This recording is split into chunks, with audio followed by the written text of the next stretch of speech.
आजादी आजादी।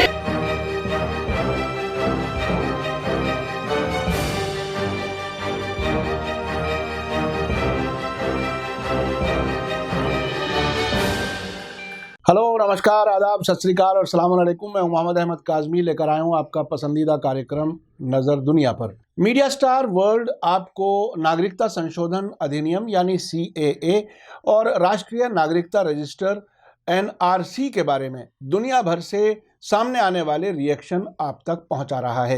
अभी तक विदेशी मीडिया में क्या कहा जा रहा है और विदेशी सरकारें क्या कह रही हैं वो आप तक पहुंचा चुका हूं, लेकिन आज इससे बहुत अहम रिएक्शन आप तक पहुंचा रहा हूं। अब मोदी सरकार के इस फैसले के खिलाफ सिर्फ मुल्क में ही नहीं बल्कि दुनिया भर में इन कानूनों की मुखालिफत हो रही है। अब ऐसा लगता है कि विश्व भर में जहां जहां भी भारतीय विदेशों में हैं, उनके न सिर्फ परिवार के छात्र बल्कि उन मुल्कों के स्टूडेंट्स भी भाजपा सरकार के संविधान मुखालिफ इस फैसले के खिलाफ खड़े हो गए हैं। खबर में आगे बढ़ने से पहले आपसे गुजारिश है कि अगर आप YouTube पर देख रहे हैं तो सब्सक्राइब कर लें और घंटी दबाना ना भूलें, और अगर Facebook पर देख रहे हैं तो हमारा पेज फॉलो कर लें और लाइक ज़रूर करें ताकि आपको हमारी हर एक वीडियो की खबर सही वक्त पर मिल सके।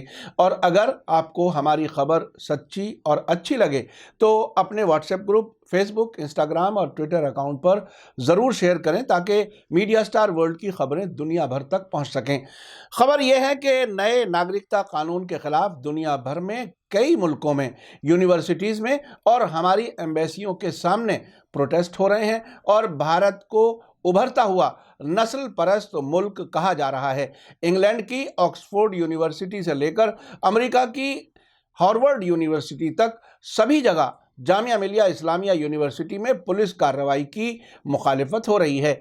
ऑक्सफोर्ड, हार्वर्ड और येल और MIT समेत दुनिया के बड़े शिक्षण संस्थानों के छात्रों और विद्वानों ने जामिया मिलिया इस्लामिया और अलीगढ़ मुस्लिम विश्वविद्यालय के छात्रों पर पुलिस की कार्रवाई के खिलाफ प्रदर्शन किए हैं और भारत की एम्बेसियों में मेमोरेंडम दिए हैं। अभी तक लंदन में ऑक्सफोर्ड छात्रों ने इंडिया हाउस पर, जर्मनी के बर्लिन यूनिवर्सिटी और उनके अलावा अमेरिका की हार्वर्ड और कैम्ब्रिज में भी प्रोटेस्ट की खबरें हैं जिनकी वीडियो दुनिया भर में घूम रही हैं। आपने देखा कि भाजपा सरकार के फैसले की वजह से पूरी दुनिया में ऐसी बेइज्जती हो रही है। ऐसे मुल्क यानी भारत की, जिसकी पहचान सभी मजहबों के लोगों के एक साथ प्यार से रहने के लिए मिसाल दी जाती थी, अब भारत की स्थिति ये हो गई है।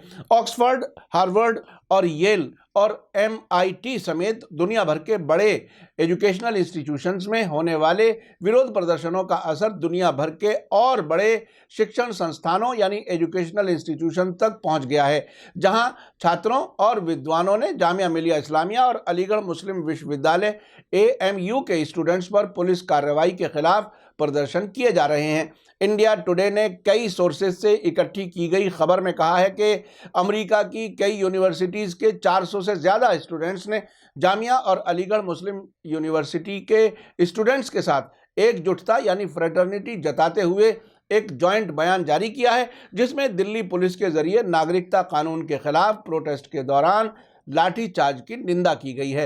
इस बयान में अमेरिका की हार्वर्ड, येल, कोलंबिया, स्टैनफोर्ड और टफ्ट्स समेत बहुत सी यूनिवर्सिटियों के स्कॉलर्स ने कहा है कि वे जामिया और AMU में स्टूडेंट्स के खिलाफ भारतीय और अंतर्राष्ट्रीय मानवाधिकार कानून के तहत व्यापक अधिकारों की खिलाफ वर्जी के तौर पर क्रूर पुलिस हिंसा यानी जालिम पुलिस वायलेंस की निंदा करते हैं।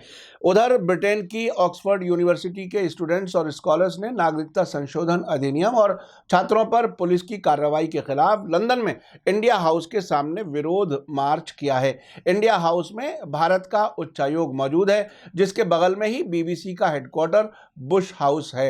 रिपोर्ट में कहा गया है कि विदेशों में यूनिवर्सिटीज़ में होने वाले प्रोटेस्ट को ज़्यादातर वहाँ पढ़ने वाले भारतीय लीड कर रहे हैं। ऑक्सफोर्ड यूनिवर्सिटी के पूर्व छात्रों के जरिए जारी ज्वाइंट बयान में कहा गया है कि हम जामिया और अलीगढ़ मुस्लिम यूनिवर्सिटी और दूसरे भारतीय शिक्षा संस्थानों में छात्रों पर हुई ज्यादती की निंदा करते हैं। विश्वविद्यालय और दूसरी जगहों पर विरोध प्रदर्शन करके अपने बुनियादी हक का इस्तेमाल करने वाले स्टूडेंट्स के खिलाफ पुलिस ताकत का इस्तेमाल एक लोकतांत्रिक समाज की नींव पर सीधा हमला है। उन्होंने कहा कि हम इस अनैतिक और असंवैधानिक यानी इमोरल और कॉन्स्टिट्यूशन के मुखालिफ कानून के खिलाफ लड़ाई की सपोर्ट में अपनी आवाज बुलंद करते हैं और इसकी फौरन वापसी की मांग करते हैं। इसी तरह अमेरिका में हार्वर्ड यूनिवर्सिटी के स्टूडेंट्स और विद्वानों ने भी भारत सरकार को एक खुला खत लिखा है, जिसमें कहा गया है कि हम प्रदर्शनकारियों और खास तौर से महिलाओं की भावना को तोड़ने के मकसद से पुलिस की बर्बरता की खबरों से चिंतित हैं। ये ध्यान रखना जरूरी है कि ये घटनाएं मुनासिब प्रक्रिया, लोगों के इकट्ठा होकर असंतोष जाहिर करने के हक की खिलाफ वर्जी है।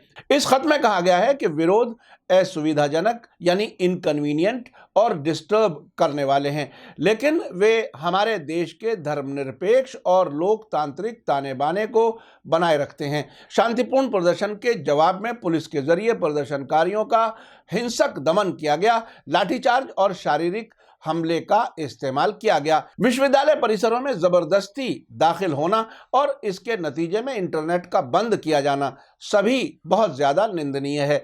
एक और अमेरिकी यूनिवर्सिटी कोलंबिया यूनिवर्सिटी के स्टूडेंट्स और टीचर्स ने भी जामिया मिलिया इस्लामिया और अलीगढ़ मुस्लिम विश्वविद्यालय में पुलिस कार्रवाई के खिलाफ एक सॉलिडेरिटी बयान जारी किया है। उन्होंने इसके खिलाफ प्रोटेस्ट मार्च भी किया है। इस स्टेटमेंट में कहा गया है कि छात्रों पर बर्बरता भरा हमला और यूनिवर्सिटी पर हमला एक लोकतांत्रिक समाज के बुनियादी मानदंडों के खिलाफ है। दुनिया भर में टीचर्स, स्टूडेंट्स, स्कॉलर्स और नागरिक समाज के मेंबर के तौर पर हम जामिया और एएमयू में पैदा हुए हालात को बहुत ज़्यादा फिक्र की नज़र से देखते हैं। उन्होंने आगे कहा है कि हम ऐसे हालात में खामोश नहीं रह सकते जबकि हमारे सहयोगियों पर भेदभावपूर्ण और अन्यायपूर्ण यानी पार्टीजन और नाइंसाफ़ी वाले कानून के लागू किए जाने की मुखालिफत करने पर हिंसक हमले किए गए हैं। उधर अमेरिका की बहुत ही मशहूर मैसाचुसेट्स इंस्टीट्यूट ऑफ टेक्नोलॉजी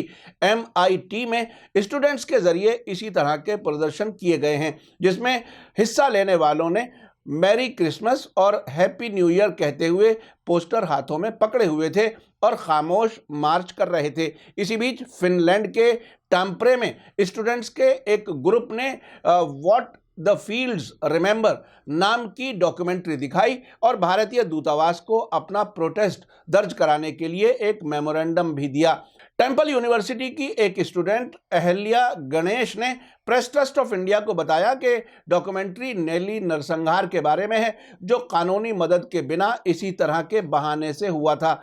हम हेलसिंकी में मौजूद भारत की एम्बेसी को भी खत लिख रहे हैं। आपको बता दूं कि 1983 के नेली नरसंहार ने असम की जातीय हिंसा को पूरी दुनिया की नज़र में ला दिया था। इस नेली नरसंहार में 2000 से ज़्यादा लोगों की जान गई थी, जिनमें ज़्यादातर मुसलमान थे।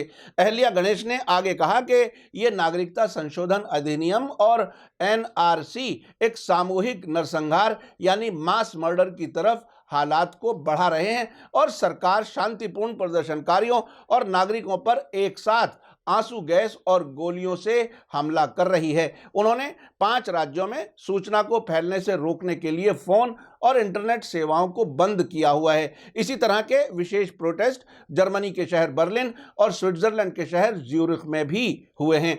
टाइम की कमी की वजह से दुनिया के सभी मुल्कों की खबरें आप तक नहीं पहुंचा पा रहे हैं। ये सिर्फ वो है जो अलग अलग मीडिया के ज़रिए हम तक पहुंच गए हैं, या सिर्फ बड़े शहरों में प्रदर्शन जो हो रहे हैं उसकी खबर आप तक मैं पहुंचा रहा हूं।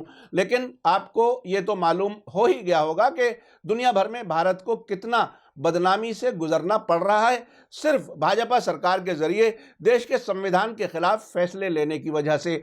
जब आप दुनिया के बदनाम देशों के साथ दोस्ती करोगे और उन्हें अपना हमदर्द समझोगे तो हमारा देश भी बदनाम ही होगा। ये बदकिस्मती की बात है कि हम जैसे बड़े मुल्क के नेताओं ने अपनी हैसियत ही नहीं समझी और अपने मुल्क को अपने फ़ायदे नुकसान के हिसाब से नहीं चला रहे।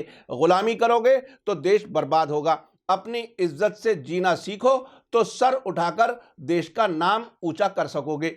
मेरा कार्यक्रम कैसा लगा कमेंट्स में ज़रूर लिखें। इसी के साथ मुझे दीजिए इजाज़त। धन्यवाद, शुक्रिया।